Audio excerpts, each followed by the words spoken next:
Welcome in and welcome back to the channel.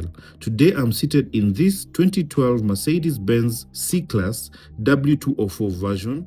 A couple of weeks ago, I had a chat with a friend who wanted to buy this particular model and wanted to know if the vehicle is reliable, the ownership costs, and if it's a good buy in 2026. In this video, I will take you through the reliability and what has broken down, common problems with this model, and something unique that broke down that surprised me. Let's start off with the engine. So my friend has owned this car for around 4 years, and on the second year of ownership, he rang me and told me that he has an oil leak because he can see oil dripping underneath the engine. So when I took the vehicle, upon further investigations, we found out that the oil coolers were leaking. So what happened? The oil seals had failed. So this is a common thing that fails on this vehicle. So the cheapest option would be maybe to change the oil seals, but the owner just decided to go with replacing the oil coolers with new ones. The next thing we replaced were the front and rear discs and pads. The previous owner had installed aftermarket brake pads and they had left grooves on the discs and warped the discs. The owner opted for new OEM front and rear discs and brake pads.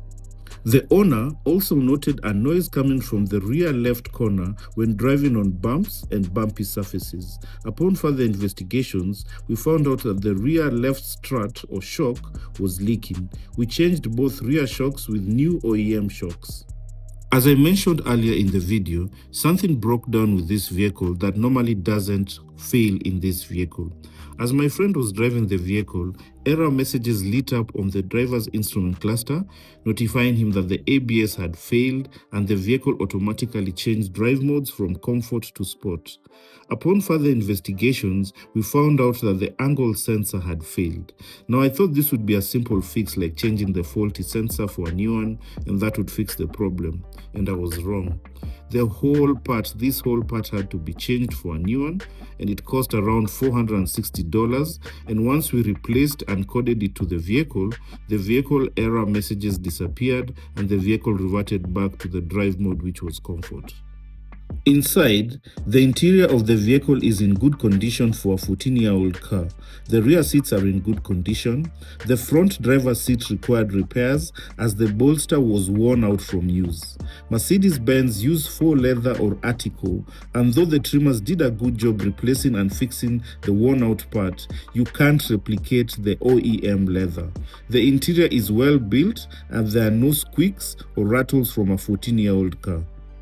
This vehicle has clocked 107,000 kilometers and the owner has agreed to do preventive services, which includes gearbox service, new brake fluid, new coolant, and doing a differential service, as this vehicle is rear-wheel drive and the belt will also be replaced. And remember guys, take care of your car and it will take care of you. For would-be buyers of this vehicle, it's always advisable to carry out preventative service when you buy or even own this vehicle.